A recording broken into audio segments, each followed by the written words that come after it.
We are back with another NHL Cats and Rats NHL After Dark. I'm your host, Kirby Lupo, joined alongside my co-host, Cody Stevens, and co-host producer, Big C's, Caesar Lucero. Nick Levine is away today. I think he's prepping for a big meal. I hear through the grapevine it's cutlets. I could actually hear it in the background on the phone. Excuse me? I did. I can confirm. That's what he told me. It wasn't a FaceTime call, but I said, what's that noise in the background? And it was this on the counter. I'm not going to comment on that motion. Okay. But anyways, gentlemen. My dad. Caesar, Cody, we have a lot to discuss here, guys. We have our trade deadline ahead here. Next Friday, we will be live here on the Cats and Rats channel. Before we do get started here, though, I do want to give a reminder to everyone in our audience here. Make sure to subscribe to our channel, like this video. Also, subscribe to the Big C's channel. We'll put it at the bottom of the ticker there. Make sure C's is trying to get to 1K subscribers, right, C's? Yep, almost there. Almost I'm there. at 960, I believe. So okay, 960. Getting close. Let's make that push for 1K. Make sure to comment on this video. Helps with our algorithm. Purchase a super chat donation anytime we're live, such as now, is why we're mentioning it here. You can buy your membership, gold, silver, or bronze. We have a giveaway to announce a little bit later. Cody will announce that. You can upgrade your membership at any time. Gifted memberships. Everyone in the community is doing a great job with that lately. RC, shout out to Jack as well. And access to many other great perks. Gentlemen, our first topic of the evening here. We saw them yesterday. I think they're taking down Tampa Bay right now. They're up 4-0 right now. Holy jeez. Who? So, the Buffalo Sabres. They're up on Tampa. 4-0. Wow. So last night, Shouts out to them, man. I mean, I'm going to call it now. The drought's over. I think it might have been over last night, Cody, with the 2 points against Florida in regulation. I think it's over for Buffalo. So Buffalo will end the drought of 14 straight years if they get in here. NHL history. Remember who was second, guys? 2 teams. Currently, like all time, or no, all time. Right now it's Buffalo. All time. All time was 10 years. 2 teams share the record. I'm surprised you guys don't know that. Florida's one of them because 2002 to 2012. Yeah, that's what I said. Florida, right? Okay, Florida. Okay, I didn't hear you there. And one other one that shared it around that same time. The Decade of Darkness. Edmonton. The Edmonton Oilers. Woo! Again, these are teams that you say you have to sink in the lottery, which Buffalo kind of has done with Sam Reinhart and Jack Eichel, no longer on the team. This gentleman here on the street. They saw 2 first overall picks on that team. So right? Yeah, and now is it finally turning around for the Buffalo Sabres? I know. I mean, they got a lot of good core players. Yep. Everybody but Tuck is signed, right, long term, or somewhat in the next couple of years. Through 2030, which we're going to show here in a second. So everybody go check out Jim Behringer's article on should Alex Tuck get traded or not. Okay. Great they read would be here. stupid too. Good poll there, Caesar. I got to check that out from our boy Jim.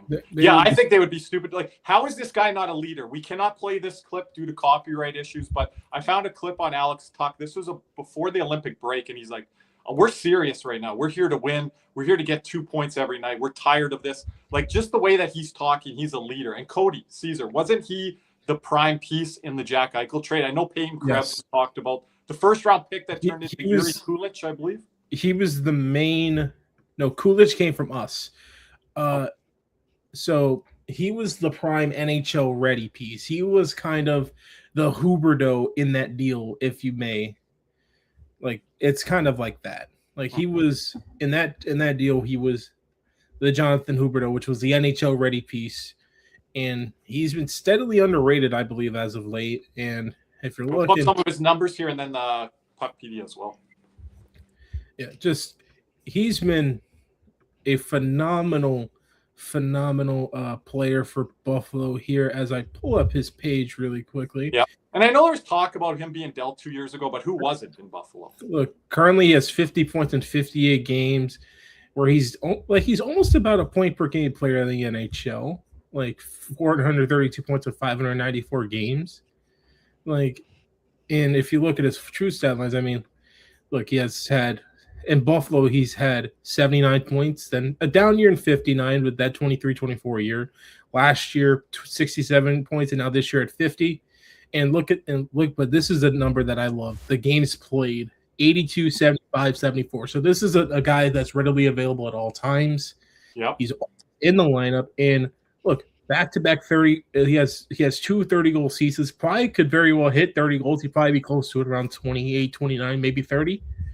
Now, is he the main, why we're bringing it up, especially today as well, not just because we saw him play against the Panthers, is he the main trade chip piece, the main free agent piece that is on the market of UFAs? Probably. It's him or I'm actually blanking on right now, but I'm trying to think who else is out there right now. Last year it was Ehlers, Brock Besser, Mitch Marner until he wasn't. The Panther guys were re-signed. Like, he is one of the main pieces here right now. And Buffalo, by all indications, want to get him locked up here probably in the next week as we look here at the Puckpedia and the different contracts here. And if they weren't in 6th place, then he's definitely getting moved. But I think he's part of but he is part of the big reason why Buffalo's in this playoff spot anyway. Like Tage Thompson playing a lot better this year, and then Josh Norris playing well as of late, and then Rasmus Dahlin, who I think should be a contender for the Norris this year. Uh-huh. No, Power's locked in as well there, right, Cody? Yep, Power is locked in. And UPL as goaltender. So, like, you go down to the goaltending, it's only Tuck that isn't locked in till, like, either 29, 30 or beyond 2030, And he has to be. Like, he is the guy. He's a definition piece for them. He is where, teams inside the division like Toronto are looking at him if he's available, or they can even sniff around that at all. They would love to put Alex Tuck with Austin Matthews. Would you guys consider, or should I say, not consider, the way that Alex Lyon is playing for them, do you guys trust him in the playoffs if they do make it? No. Why Cody first, and then I'll go. Track record. He has these good spurts towards the end of the year, and that postseason hits. Different ball game now. I don't think he can sustain it. I have a pause for concern, just the word that Cody used there. I've seen him in Detroit run out of gas at the end of March. Florida, he ran out of gas too in the round 1. And with us, we have some memories of that. But with goaltenders, when age starts, or when they start like getting to a certain point in their careers, sometimes they start getting better. Do you guys see maybe this is the time where Alex Lyon, maybe figured some things out to sustain that stability? No, he's 33. He is what he is. I'm with Cody. He's been a career filler. I think he's been underrated because he's been a smaller goalie. But I don't think, like, if Buffalo is going to make any noise, it's with UPL in it.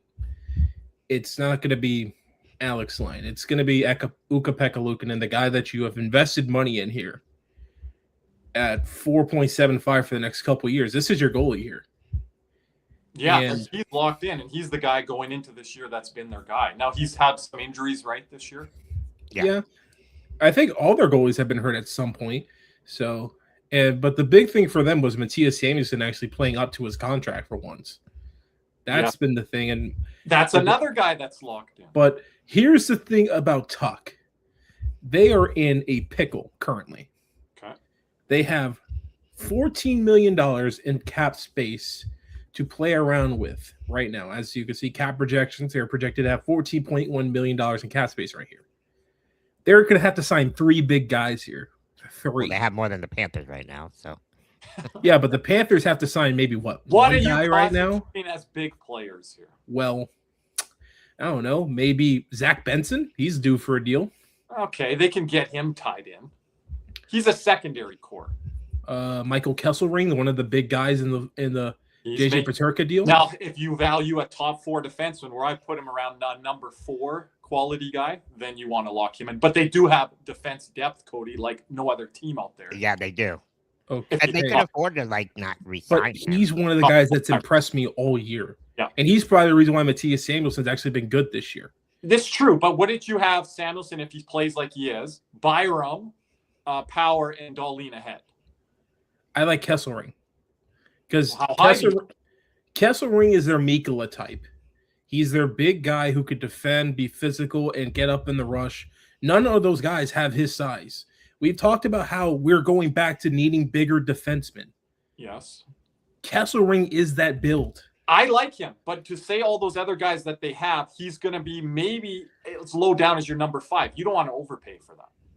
Yeah, but he's going to get, what, $5 million? I think that's fair for him. Could it all depend on what they do in the playoffs if they make the playoffs as well? No, not I necessarily. think they've kind of made their point here. Now, to the Alex Lyon point, Caesar, I think that could determine things. But if UPL's the goalie to start or becomes the goaltender in the playoffs, then that's kind of the writing on the wall, I feel, for Alex Lyon. But these other guys, they've proven it this year. The thing is just with Tuck, he's commanding $8 million minimum to me.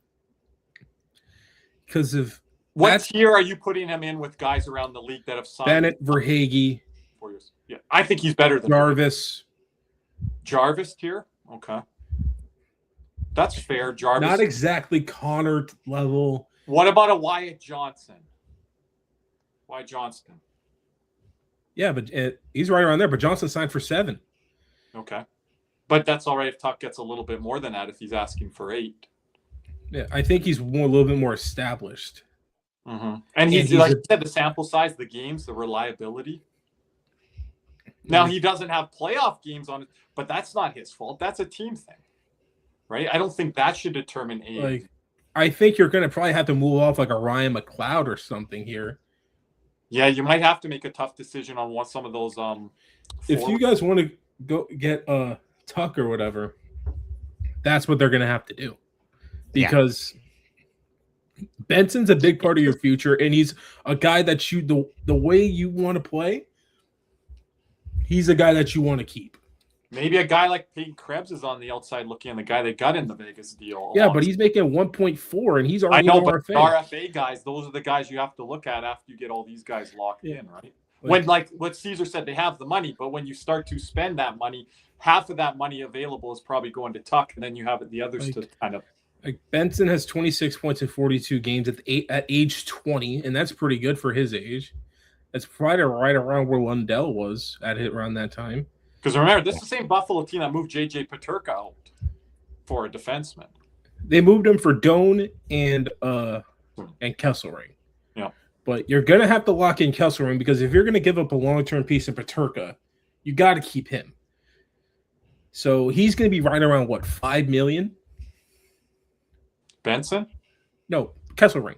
Oh, Kesselring. Yeah, I think that's fair. I think Benson's probably right around 4 or 5 too. Unless they bridge him, is the only way I see it. Yeah, you're looking at 5. He could get maybe north of that. And then that's 5, and that leaves $4 million for Tuck. $4 million. Well, they have $14 million. We just gave 5 and 5 to Kesselring and Benson. But I'm not paying Benson before Tuck, Cody. I know, but that's what I'm saying. This is the decision why. This is why Buffalo hasn't re-signed him yet, because they're gonna have to move off one UFA and most likely one RFA. They may have to move off McLeod for that extra $5 million right here. 2 forwards they got to move off of. And then they probably move off Krebs. Yeah, it's one of those guys around there. The RFA different. Yep, I agree. So that's tough because they do have that organizational depth at forward, which they've had for a while. But it's one of the reasons why you're like, why hasn't Buffalo figured this out? Because you could make a full line. Remember when we made a lineup and Greenway was on their 4th line, and we're like, this is a good lineup, Cody. This should be a playoff lineup, like all the way down to the 4th line. The thing is, like, then the other thing is, like, Norris has a no trade that kicks in next year. Thompson has a modified no trade. Zucker no trade. Tuck no trade. Greenway no trade. Like. So you can't just dump them anywhere. And they feel like in goal that we just talked about on defense, they've got what they kind of want there. You want organizational depth to grow internally with guys coming up. And I just looked down. This is why they have no cap space. This guy right here. Look at that number going up. Jeff Skinner going up from 4.4 to $6.4 million. It's what is his buyout? Who? Skinner. That is his buyout. It's at 4.4 million this year, and it's 6.4. It goes up to 6.4 next year. That hurts for next year's number, and then it goes back on, right? Like this is where you're missing. So that next cap. year is the biggest issue. It's the Yandel conundrum for him. Yep, that Florida has. Like, except like maybe that Vancouver had with Roberto Luongo. Like, except like Tuck isn't like a higher level than this guy, but Tuck is our marksman. Like the guy we're losing because of that cap. Yep. No, I thought this was very interesting looking at Buffalo. I've wanted to talk about them for the last week or two, and even they deserve all the credit in the world. Yeah. We might have a Detroit Red Wing guest on here, our boy Captain Lou here coming in the next couple weeks because we need to break down Detroit. I mean, they're 6th in the league right now. Yeah, this was after last night. They're playing some of the best hockey in the league. They're beating Tampa right now 5, so they just scored another goal. 5-0. So, and I think that's with Vasi in net too. Oh. Yeah, who does Buffalo match up well against here? Who would they want to avoid? I know they just want to get in. It is Vasi. They chased him. Wow. Hey, I didn't think we played that bad yesterday. I don't think we did either. I just felt like it was a good game for both sides. I just don't know what Verhaeghe was doing passing up that chance. Yes. And there's several opportunities. I think I said it yesterday to Kirby. Sam Miskevich passed up another opportunity with Bennett going in the slot. Just a lot of misplays by us. Unfortunately, we'll get to it later, guys. I know you guys are all saying it in the chat, goaltender interference. We'll talk about it because there is some stuff that happened today as well. But yeah, I thought they played really well yesterday. I will say this though. Bennett did miss the net completely on a delayed offsides. Like when he thought he had a breakaway and he still completely missed. Yeah, so, you heard the whistle and I think kind of, sometimes I don't know with him, But anyway, moving on here. Yep.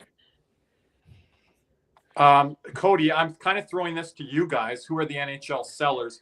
Because I don't want to get into all the buyers and all the teams. Who are the sellers right now? We know Vancouver Canucks are out there. Like the bottom 7 teams in the West. Toronto Maple Leafs. Well, how far are you going down in the West? Let me look at the standings. Because I need to hear some teams here because I don't think San Jose right now. Vancouver, St. Louis, Chicago, Calgary, Winnipeg. And that's where my line stops. Is Winnipeg defining themselves as sellers internally right now? I think they should. They should, but are they? But that's where the line is, you're saying. Yeah. And then for the East, it's the Rangers, the Devils. Yeah. And I'm out. And I think I'm stopping right about there for right now. Maybe the Leafs throw in there too. The Leafs, people would have said Columbus before Rick Bowness came in, but they've been on a heater since then. But I've had another friend says, and I quote, I had a long conversation with one of the teams that is a buyer. He thinks that some of these teams are going to be stuck, unable to unload players. He thinks there are too many sellers and not enough buyers. This is such one of those weird years that I don't know what we're going to, a lot of teams are going to do. I could see Florida selling, but then at the same token, Zito could buy for next year. Yeah. I kept that in the back of my head. Is that because of the cap going up? There's not going to be straight seller teams where they're kind of, dabbling in buying or dabbling in upgrading, however you want to define it. I just think if he buys for next year, which is just get really a bottom pairing defenseman, you kind of set yourself up for the offseason to focus on what you need to focus. And then maybe if the cap falls a certain way, the Panthers are in a position to go after a luxury, which in my opinion is another center. So the question is too, what is the price? What is Robert Thomas? We all saw Quentin Hughes, what the asking price was there. Yep.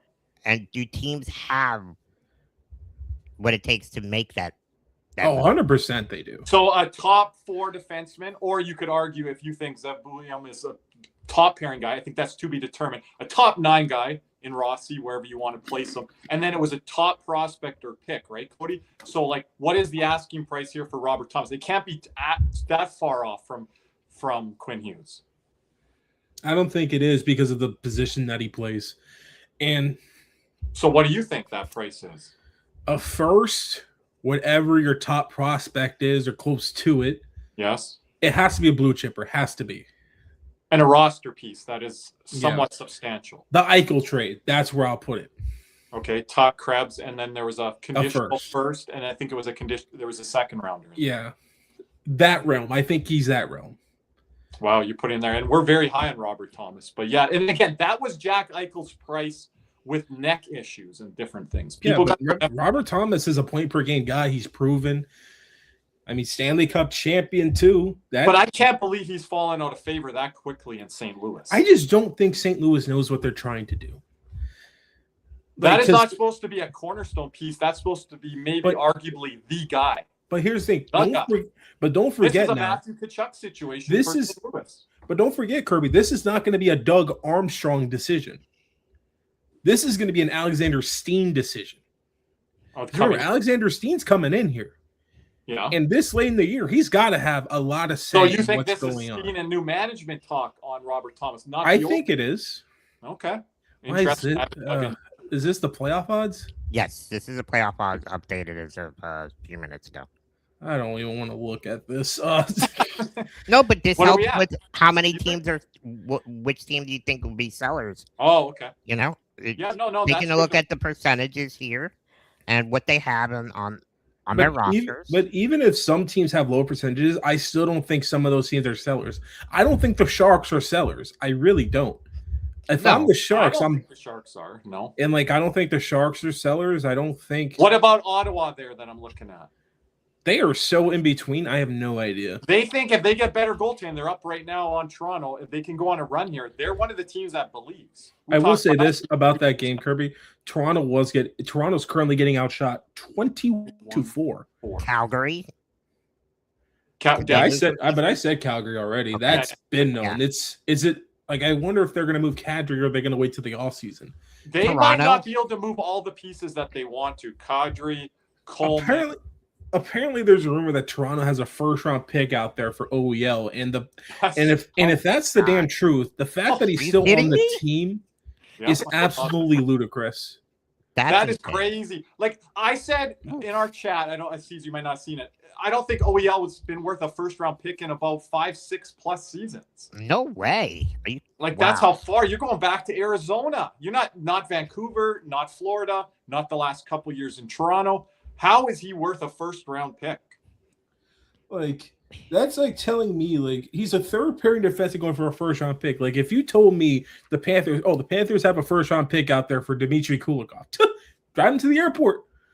What are we doing? I was like, did the first round expand to 60 picks in the opening round? What happened here with conditional picks? I don't know.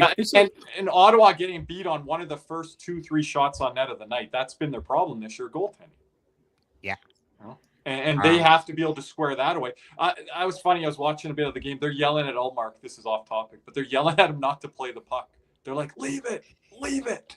Every time he comes out of the net, and they actually scored on one of the goals that he left it for the defenseman, Thomas Chabot there, Cody. Yeah, and so they look good. They're a good team through all zones, but the problem is keeping the puck on that. So Ottawa is that really tricky one. Columbus is now as well, because I thought they would be definite sellers, but the coach changed. They got the bump there. Rick Bowness comes back. What does New Jersey do here? They don't even know. Because they started off the season pretty well, and then the wheels just fell off. They had injuries, key ones. Look, let's just call a spade, and let's keep it real.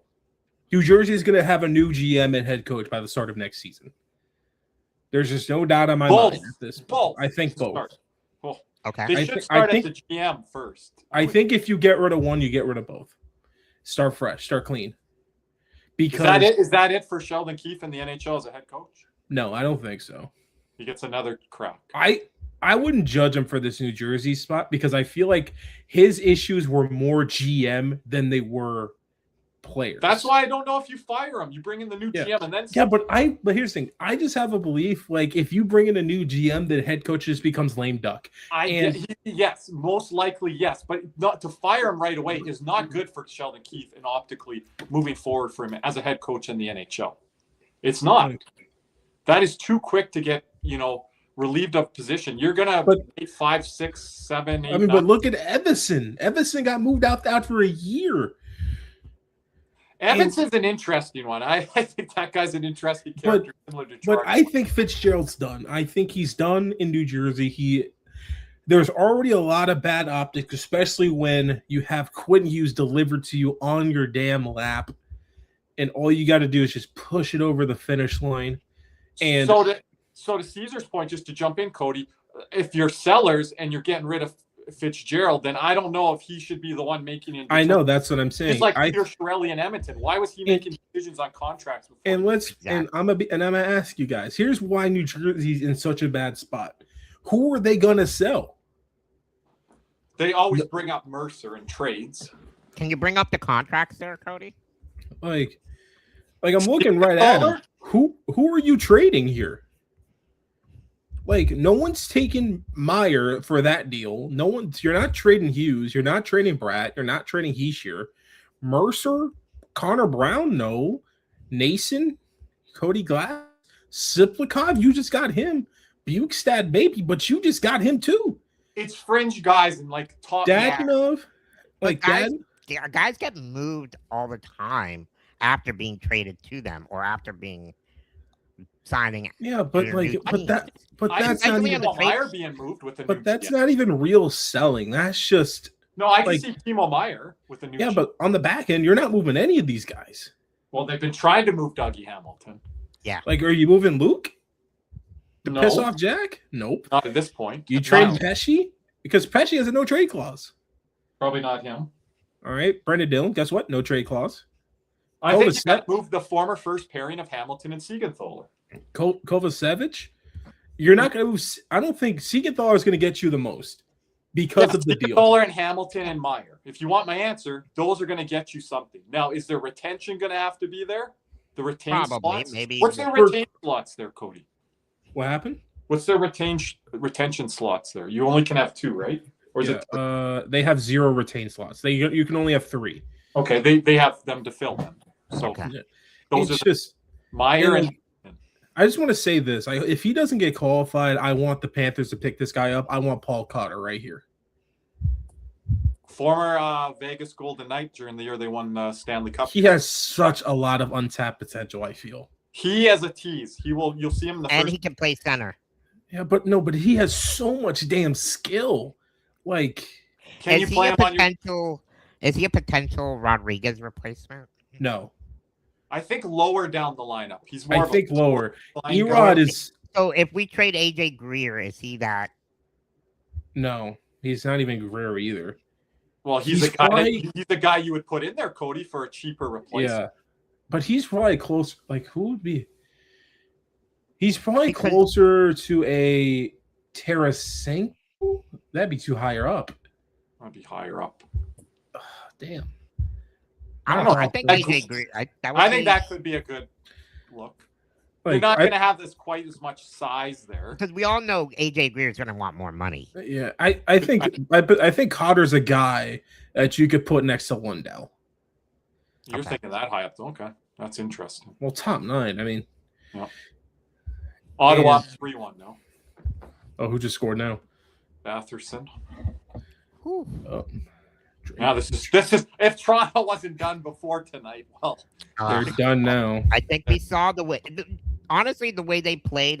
Yeah. They're getting outshot 26-4 right now, Caesar. They're almost getting outscored versus shots on net. They're having through the game. You can't have Joseph Wall. This is criminal what they're doing to Joseph Wall. Now, Austin Matthews has pizza there. Question: is Joseph Wall get moved? Not at the deadline all season. I would be calling them, Caesar, because that Anthony Stolar's contract hasn't even kicked in yet. And they're right. And we were like, "What the heck are you guys doing signing Stolar?" Look, I talked to Zach about this, and Zach Phillips of Leafs Nation. Yeah, like a good friend of ours. If you check out his streams, please don't be hateful in there. He's a good dude, does a lot of great content. Here's like the reason you're gonna move Wall is because Solars has trade protection. It's a 16-team no trade. Yeah, that automatically kicks in next year. Yeah, and like you can't hold down Hildeby any longer here. No, he's proven it this year. He's one of the few Leafs that's shown up this year. Like Kirby and I have been on this guy since last year or years before. OEL has a 16-team no trade. That's crazy. Wow. I'm sure you can. And Morgan Riley, full NMC. Shout out, Dubist. Well, the Leafs just scored, but they have to be. But the Leafs, if they stand pat, they're going to be upset. But if they're selling guys off, how can they tell their team next year? Unlike Florida, same with New Jersey. If you start selling off a lot of pieces, how can you sell to your team next year? You're a contender. Look, Florida is just the Devils and Leafs can do that. Florida is such a different situation than all these other selling teams because Florida, we just have no injury. We have pure injury luck. No, none of it. Like we've have 2 games back off the break. We've lost 2 guys already. We lost Schwint game 1 and Balinskis last night. But you can't tell me. I know Mitch Marner left Toronto in the summer last year, but you can't tell me most of the hockey experts out there, most of the pundits, most of the prognosticators did not have New Jersey and Toronto inside the top 6. They did in the Eastern Conference.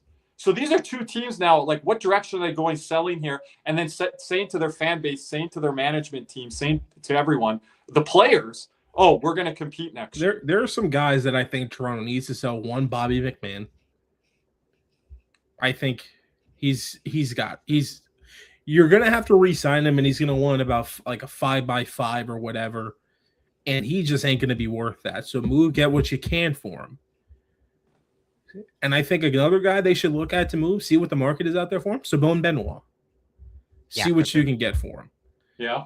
And like we said earlier, if OEL is out there, like you can get a first for him.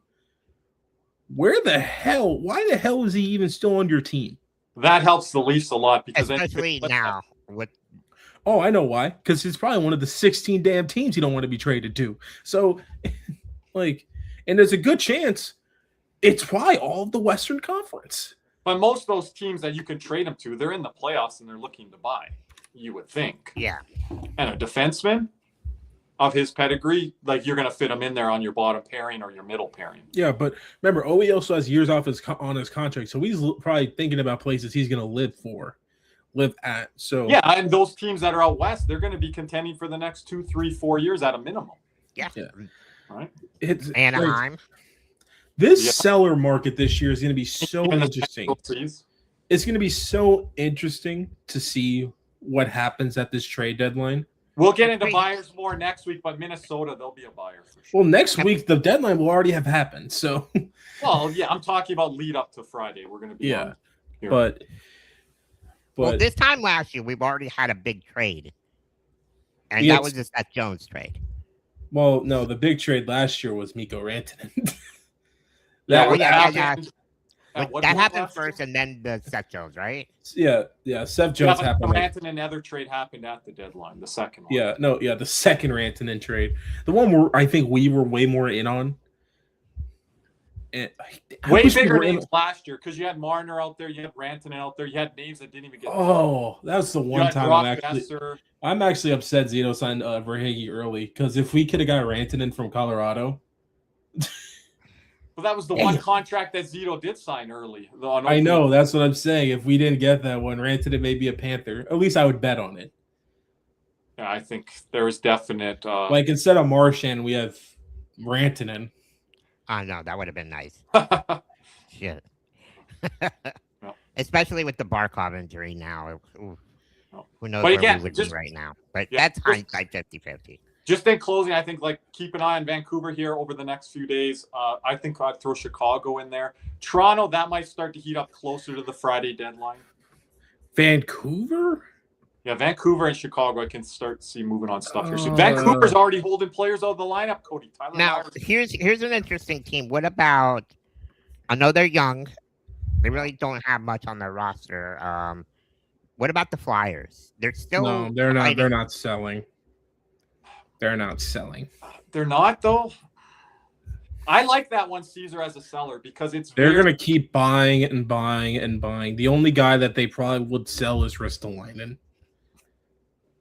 if they sell 2-3 players, I'm going to still call that a soft sell or at least a sell candidate team right now. Because like we said, it's hard to find more than 4 or 5 out there legitimately right now that we just named. And I think Philadelphia is that next one up, Caesar, right there. And Philly's going to have a lot of decisions to make on their RFAs next year. That's why I'm saying, why not?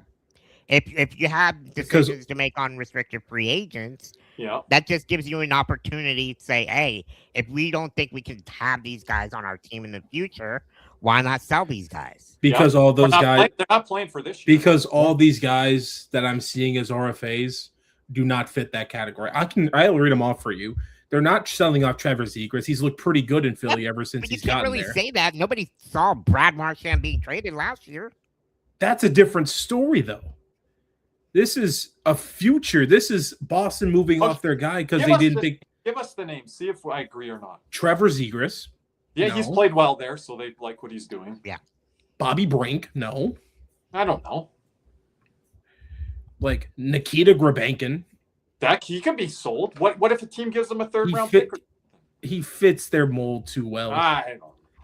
I think he can be traded. I think it depends on his value. Drysdale, I don't think so. He's starting to play good right now, finally.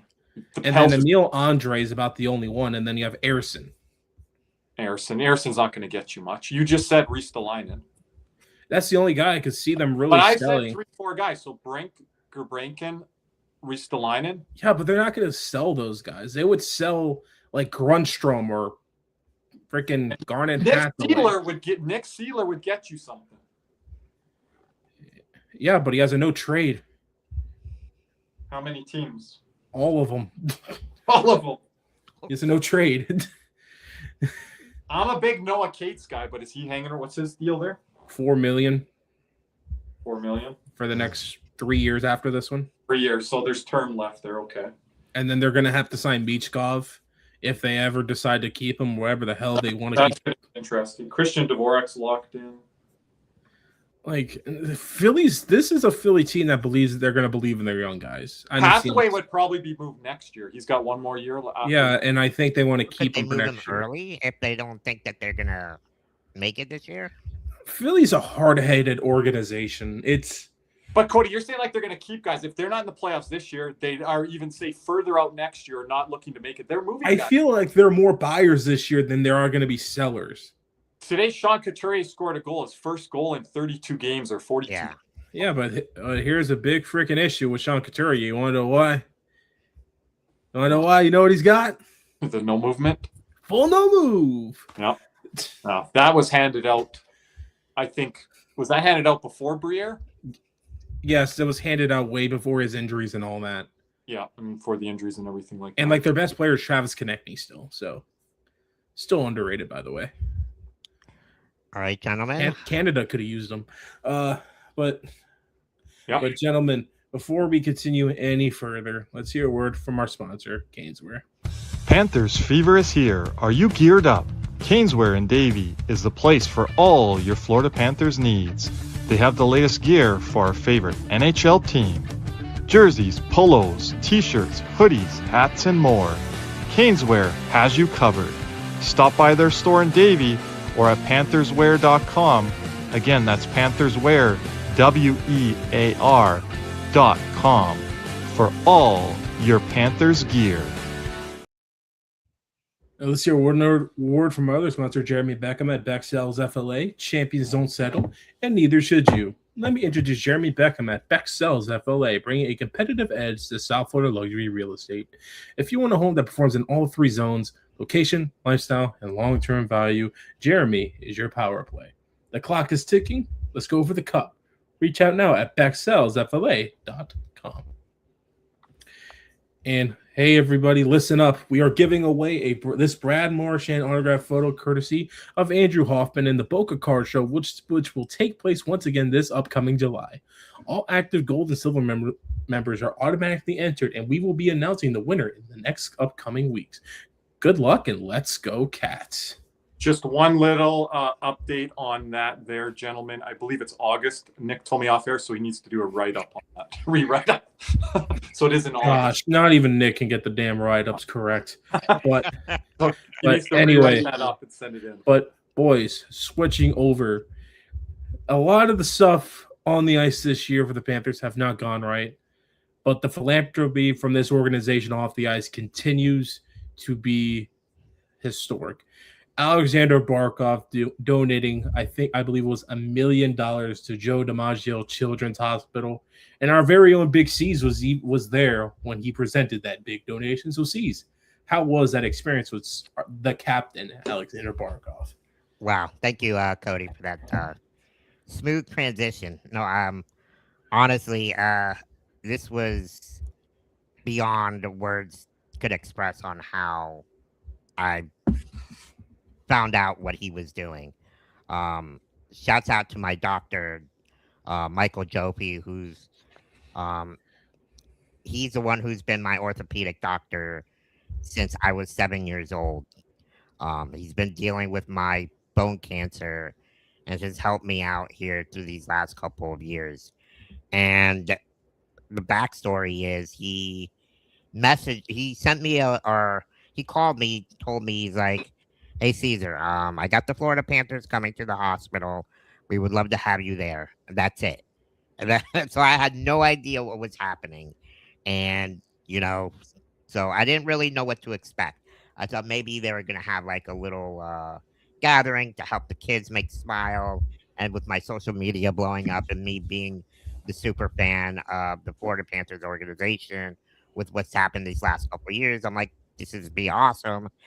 Little did I know Barkov would be opening up his own orthopedic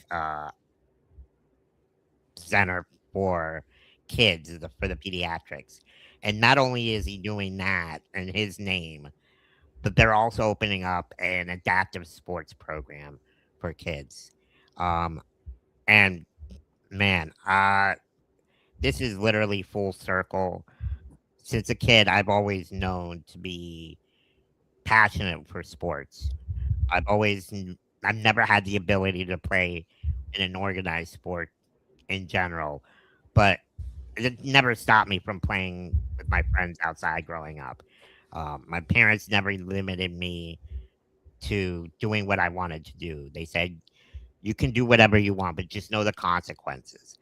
I've broken my arm playing hockey. I have a blind right eye playing hockey. So, it's never stopped me from doing what I want to do. And just as a kid, I've always dreamed of playing sports, but at that time, adaptive sports wasn't really a big thing. There wasn't social media like there is now. And shouts out to the Paralympics right now because they're happening. If you get a chance to watch the Paralympics are athletes that have a certain disability competing in the Olympics right now. Go watch them. A lot of these guys and women are competing for their countries, whether they've been to war, whether they were born with a disability, or whether they have some sort of disability that doesn't allow them to play in a professional sport. And for Barkov, when that moment that I found out that he was there, he was presenting this new program for the kids, it just, I'm not gonna lie, I teared up because it was full circle. He teared up. He said he teared up. That's the first time he's cried, I believe was the comment. And for me to witness that, it just shows you how much this means to him. And so many people throughout our last couple of years have come to throw shade at Barkov, what he is and what he should be doing for the team. I mean, this guy is genuinely, this is the reason why he's the captain of the Florida Panthers. This is more than just being vocal on the ice, because he's being vocal in the community, being vocal to these kids. The message of the video, if you guys go on my Instagram or on my X and go look at the post and watch the video that these kids made for Barkov, and you can see why he teared up. To have 5 minutes. Just to jump in, Caesar, the little backstory you told me off the air, how he got involved in this originally with the Panthers. What player was an Yes. impact to him. Thank you, Kirby. And he told me, he's like, I wouldn't be here today if it wasn't for Nick Bukestad. Nick Bukestad was the biggest reason he was there. That was the first time he went to Joe DiMaggio Children's Hospital. He said Nick Bukestad was the talker. I just sat in the back and just walked around with my silent self. And then he just helped me open up to these kids. And ever since that moment, I loved it. I knew what I was supposed to do. And I knew why I was drafted here in Florida. So I talked to my agent and said, let's get something done so we can help these kids. And he's done more than you could ask for. These kids genuinely love him. The way you see him playing air hockey with the kids. And let me tell you guys, You told me. Barkov is not going to let Tell any Cody kid this. beat him. Cody's like Barkov this way. What did he do? Barkov was not letting the kid win. He was trying his full best, and they ended up 5-0, winning like Cody. 6-1 or 6-1, 6-0. Oh, you gotta let the kids know he's got to be earned. Yes, but Gotta it be was earned. great. It was amazing. Yeah. The amount of support, the nurses there, the doctors. He talked to every single person.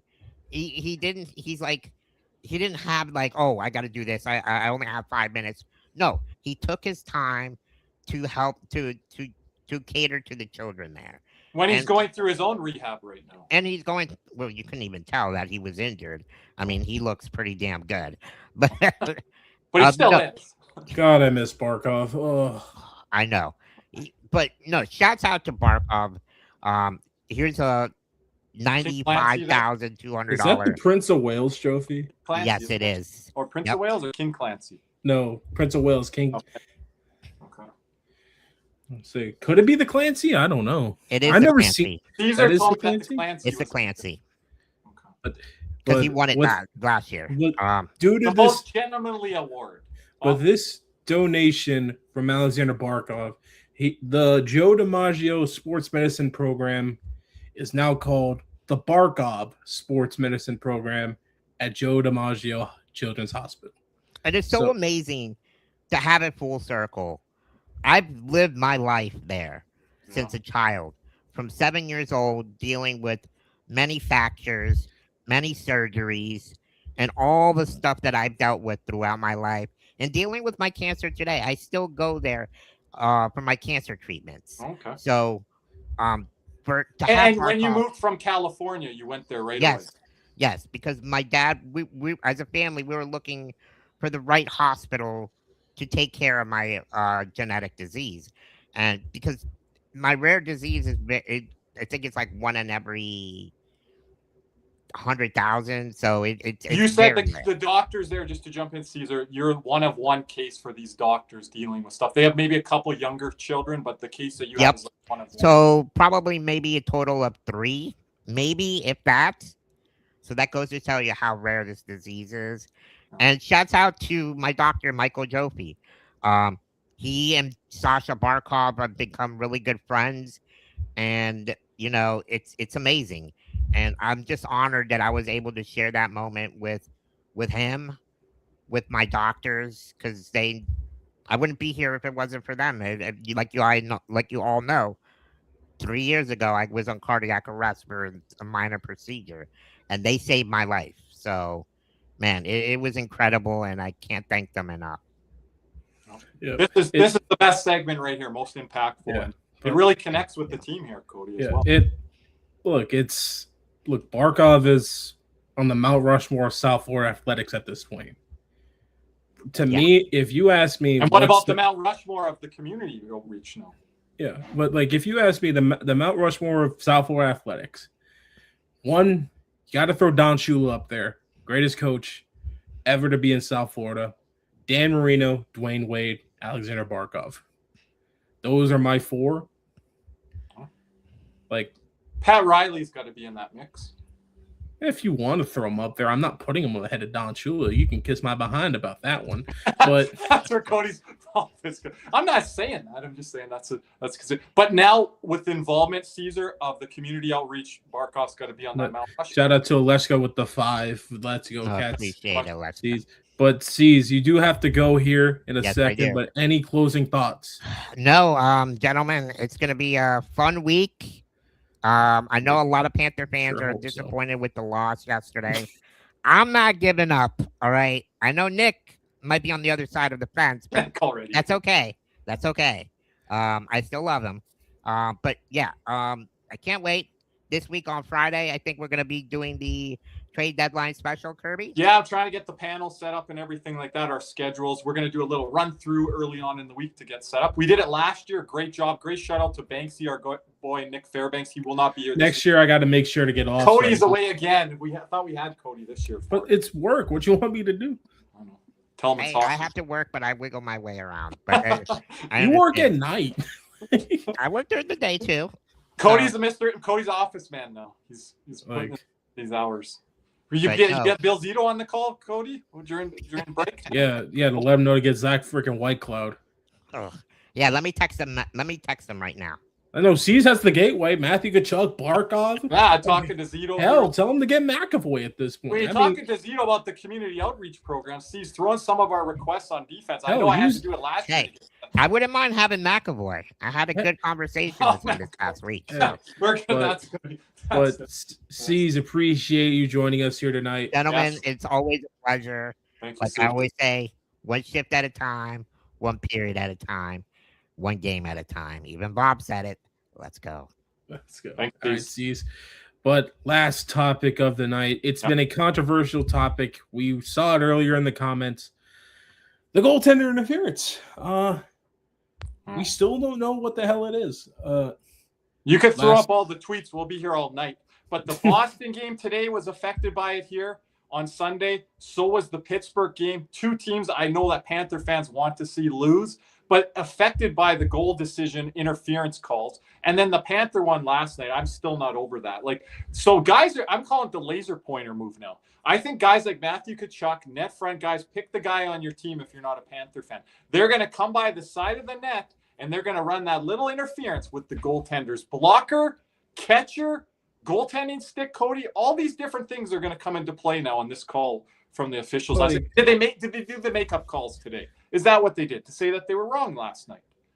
I don't Because know. the calls today were goaltender interference on questionable goaltender interference compared to the one yesterday, if you ask me. Like, that was the one up thing about the Olympics. They were consistent in calling their goaltender interference. They were consistent. When the goalie got hit, blew the damn whistle, unless they knew it was insinuated contact, like Marchand rolling over Saros that play. He was shoved in there. So they knew it, and they didn't call goaltender interference there. How about stay out of the crease? And then all the new fans nowadays will call us old hockey fans or longtime hockey fans. Oh, it's not 1999 anymore with Brett Hull in the crease. That's not what I'm saying. But if there's interference run or initiated with a player and he's in the crease, and we talk about this often, Cody, I know Rule 69 or whatever, but if he is not held into the crease and allowed to escape from the crease, can you show that clip that I shared with you off air? I put it in your DMs. That Evan Rodriguez goal against Seattle last year. Remember that one? And Panther fans got mad at me on that one. But I said he didn't make any attempt to leave the crease. He was interfering with the goaltender's stick, kind of playing Star Wars lightsaber there when Cody's able to throw it up. I said this is no goal, and it was called no goal, right?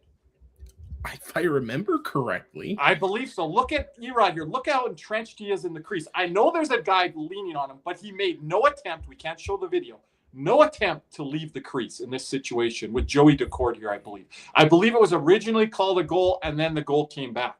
But you cannot tell me yesterday, without proof of seeing all the different angles, that Tarasov was not interfered with outside of the crease.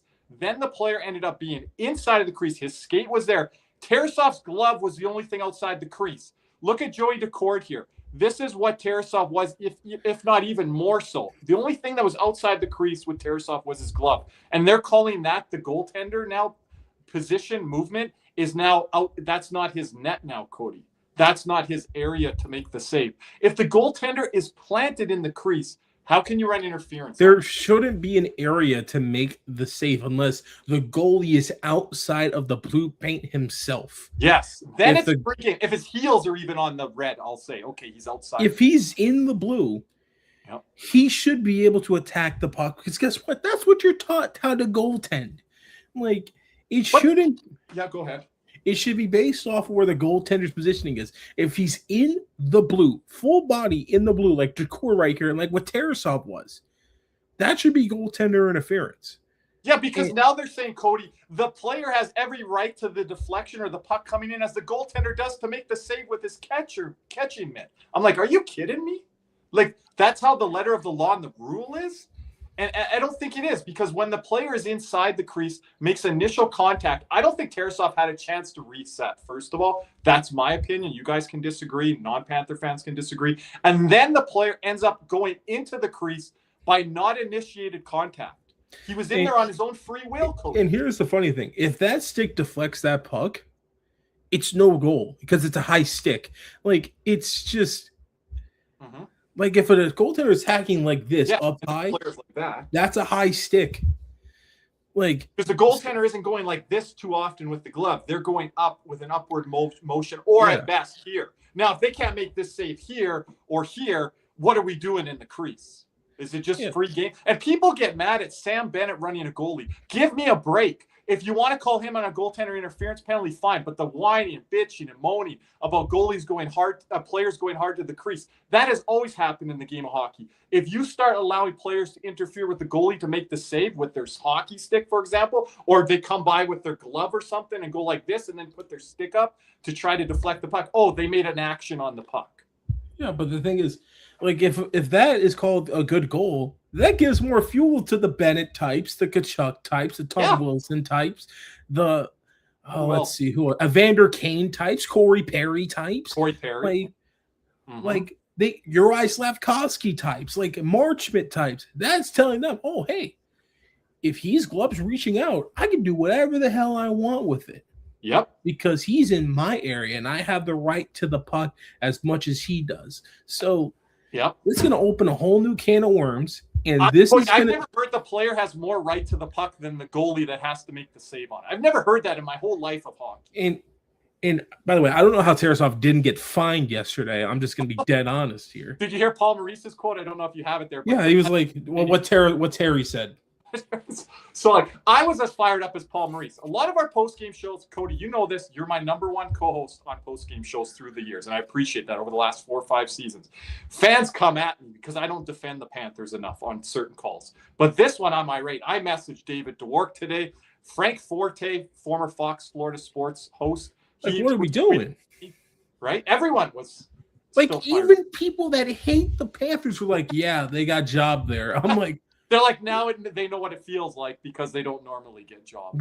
They got job. Okay, like, let me forget the first 15 years of my fandom. Of my existence. Hey, I put that comment out there today. Yeah, like, no one cared about the Panthers getting calls in the 2000s that we talked about off the top of the year when they missed the playoffs for 10 straight years. No one cares about losers. They care about winners, and that's when you start to become hated. In the middle of the C's monologue, I checked 5-2 Senators. The Leafs did get one to bring it back there, but now they're down 5-2. Okay. Yeah. But yeah, I'm fired up about this, and it happened today to Boston. It happened today to Pittsburgh, and I felt the officials, go watch those calls. We can't show it here. I felt like they made makeup calls for the night prior on the Florida decision on the Buffalo win. Yep. And these were goals to determine winning games today, Cody. These were 1-goal games that were taken off the board. Nope, that's goaltender interference. And it's like, what? What about what happened last night? That stood. Why didn't the ones stand today? I don't know. Like, right? But I think anything in the crease, I'm always going to be on the goalie side. Call me biased. So I thought maybe the ones today, should be interference, and they were called that. But people are irate because how are those called back when the Florida one last night was like, nope, that's fine. No consistency. I don't know, but.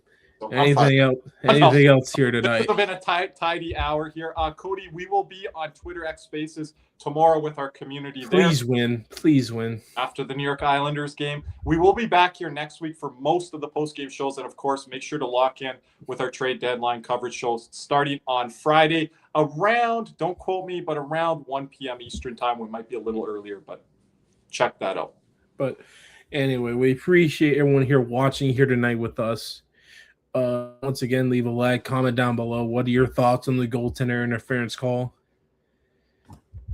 Like I said, stay tuned. Follow us on Instagram and Curb and KJ_Loops on X. That's where you'll know to find us. Down there. But As we sign off here tonight, thank you for everyone for joining us. As we sign off here, we say thank you for Kirby, the absent Nick J. Levine, and the legend Big C's, and myself. We say thank you. And as always, let's go, Cats.